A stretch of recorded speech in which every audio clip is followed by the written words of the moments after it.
everyone, this is your Ragavi. Today we are going to see the topic is about inductance. This is one of the most important concepts in your magnetic field, as you are familiar from 12th standard physics.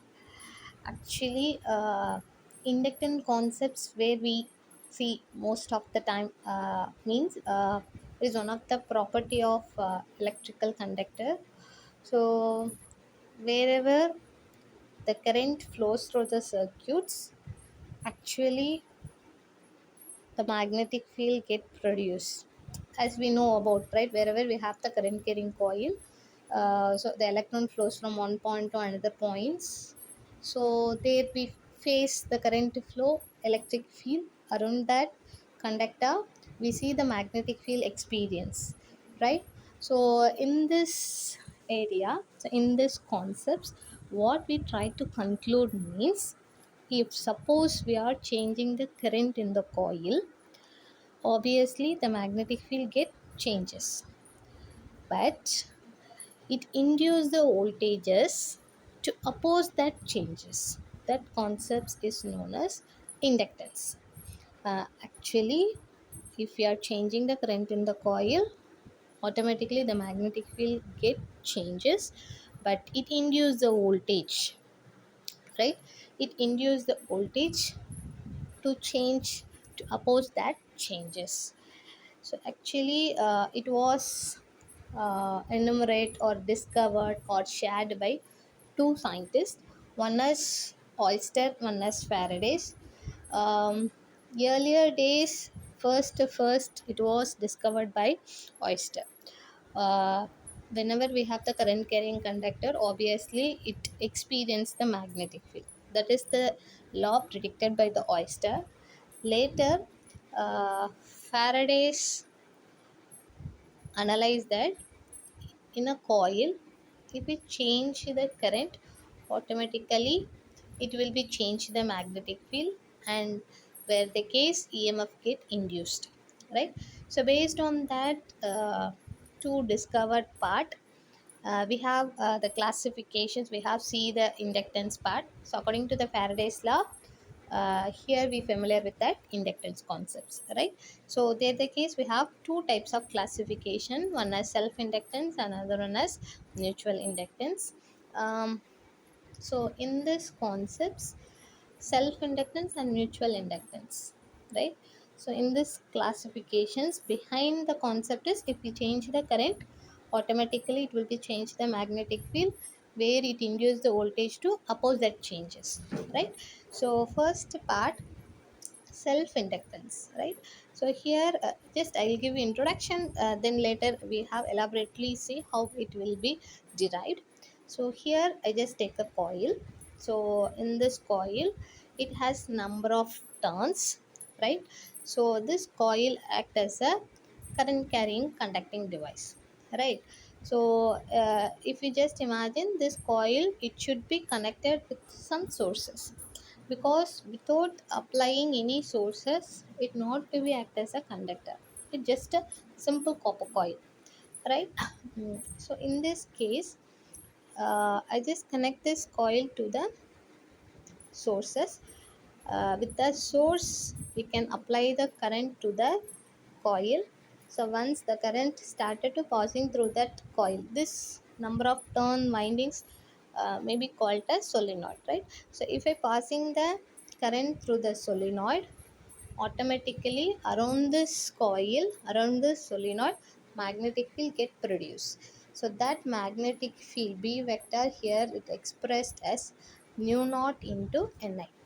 Like, in this magnetic field, it's directly proportional to that, right? Directly proportional to that current flow, as well as number of turns of the coil. So here mu naught is, which helps to remove the proportionality. So obviously we know the mu naught act as a constants, which is represented as 4 pi into 10 to the power of minus 7, right? So in this cases, the magnetic field purely depends on the what is the current we are applying, and what are the how many number of turns in this coil we follow, right? So in this case, if I increase the current, automatically the magnetic field get increase. Suppose if I start to decreasing the current flow, automatically the equal amount of magnetic field get decreases. So in this case, you see, if I change, uh, I give the intro, right? What is inductance, right? If I change the current in the coil, automatically the same amount of magnetic field get change in the same coil.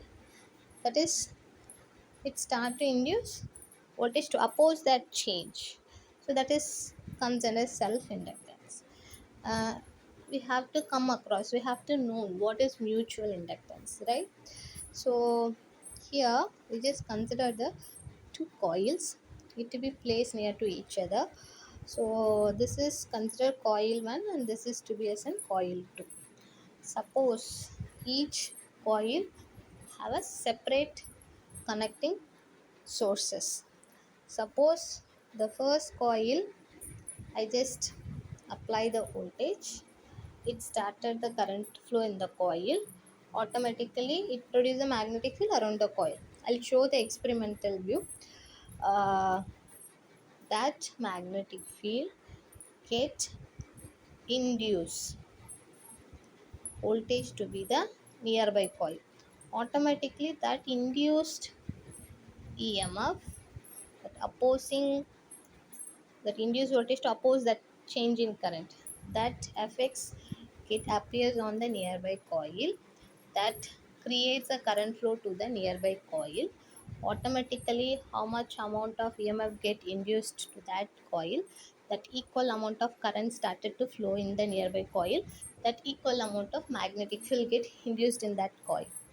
Like if we place two coils close to each other, one coil produce that affects, it get affects on the nearby coil. That is, they try to conclude in your mutual inductance concepts. So where the case we familiar with that, um, inductance, what is the plus behind it, what is the minus behind it, and what where we use that real time applications. So this is most familiarly uh, used in like LC circuits, wherever we use the LC circuits, like oscillator, LC oscillator, LC tank circuits, energy transformer, and most familiarly in wireless communications, it will be act as a tuning part of circuits. Like most of the concepts, it will be as in behind part of that, wherever we have to run with that magnetic field concepts, most familiar it to be act as an important role. And it to be act as a energy storage device, obviously, as you all know. And main drawback we see in that part is that its size is to be large in size, and cost wise it to be as in very high cost. So that is the drawback behind your inductance part. I deeply explain you the types, what is self inductance, what is mutual inductance, in the next upcoming videos. Thank you.